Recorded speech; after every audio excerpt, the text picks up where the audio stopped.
जय हिंद साथियों, स्टडी रथ 101 YouTube channel में आप लोगों का स्वागत है। आज देखिए मैं आप लोगों को एसएससी जीडी के हिंदी के लिए कुछ विशेष बात बताने वाला हूं, क्योंकि मैंने भी पिछली बार जो 2021 में पेपर हुआ था एसएससी जीडी का, उसमें हिंदी में पूरे प्रश्न यानी 25 में 25 प्रश्न सही किए थे। तो उसी विषय में आप लोगों को कुछ बताऊंगा कि आप लोगों को कैसी अप्रोच बनानी है हिंदी में। तो अगर आप लोग चैनल पर नए हैं तो अपने भाई को सपोर्ट करिए और चैनल को सब्सक्राइब कर लीजिए। चलिए आज की वीडियो को शुरू करते हैं। देखिए जो एसएससी जीडी की हिंदी है ना, वो मतलब कुछ खास उसमें पढ़ने लायक नहीं है। जैसे मान लीजिए आपने पर्यायवाची, विलोम शब्द, अनेक शब्दों के लिए एक शब्द कुछ हद तक पढ़ लिया, लेकिन ये डिक्शनरी पार्ट होता है तो आप 100% तो नहीं पढ़ सकते। ऐसा तो नहीं है कि आप पूरा 100% पढ़कर चले जाएंगे एग्जाम में। तो 100% मैंने भी नहीं पढ़ा था और मैं मानता हूँ कि 100% ये डिक्शनरी पार्ट कोई नहीं पढ़ पाता, लेकिन फिर भी एग्जाम में हम पूरे में से पूरे क्वेश्चन कर सकते हैं।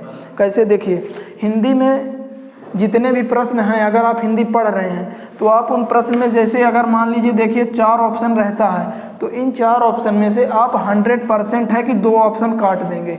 100% आप पहली बार अगर उस प्रश्न को देख रहे हैं तब भी आप 2 ऑप्शन को 100% काट देंगे। बचते हैं 2 ऑप्शन। इन दोनों में से अगर आपको नहीं पता है तब आपको तुक्का लगाना पड़ेगा, मतलब आपकी 50% एक्यूरेसी का चांस रहता है। लेकिन कभी कभी ऐसा होगा कि आप लोग 3 ऑप्शन भी काट देंगे अगर कभी नहीं सुने रहेंगे। लेकिन हिंदी में अपनी अप्रोच अच्छी करने के लिए आप लोगों को प्रैक्टिस सेट करना बहुत ज़रूरी है, क्योंकि प्रैक्टिस सेट में हम अलग अलग क्वेश्चंस देखते रहते हैं, तो उससे हमें पता चलता है कि हमको कैसे हिंदी को सॉल्व करना है, कैसे ऑप्शंस को काटने हैं, कैसे आंसर सिलेक्ट करना है। क्योंकि कितना भी आप लोग पढ़ लीजिए, ऐसा नहीं कह सकते कि पढ़ा हुआ में से आएगा, क्योंकि एसएससी जीडी की जो हिंदी है उसमें कभी कभी, जैसे मैं भी मॉक टेस्ट लगाता हूँ, कभी 3-4 प्रश्न गलत हो जाते हैं, कभी पूरे प्रश्न सही हो जाते हैं। मतलब कोई ये नहीं कह सकता कि मैं पूरे प्रश्न सही करके आऊँगा, या फिर कोई ये भी नहीं कह सकता कि मेरा 1-2 गलत होगा। तो अगर आप जैसे मॉक टेस्ट लगा रहे हैं और मॉक टेस्ट में आपसे 1-2-3 क्वेश्चन गलत हो रहे हैं, तब आपको परेशान होने की ज़रूरत नहीं है, क्योंकि हो सकता है कि यहाँ पर आपसे 1-2 गलत हो रहे हैं और एग्ज़ाम में एक भी गलत ना हो। ऐसा होता है, मेरे साथ भी हुआ है। 1-2 यहाँ गलत हो रहे हैं, एग्ज़ाम वाले में एक भी ना गलत हुए।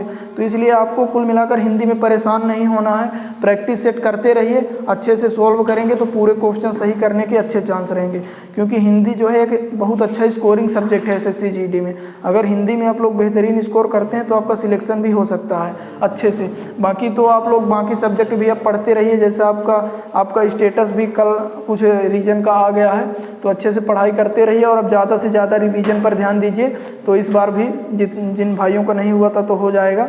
मैं भी पिछली बार 3rd स्टेज से बाहर हुआ था, तो इस बार भी तैयारी चल रही है, फिर से करेंगे तैयारी। फिर से आप लोगों से अगले वीडियो में मिलेंगे, तब तक के लिए धन्यवाद। जय हिंद।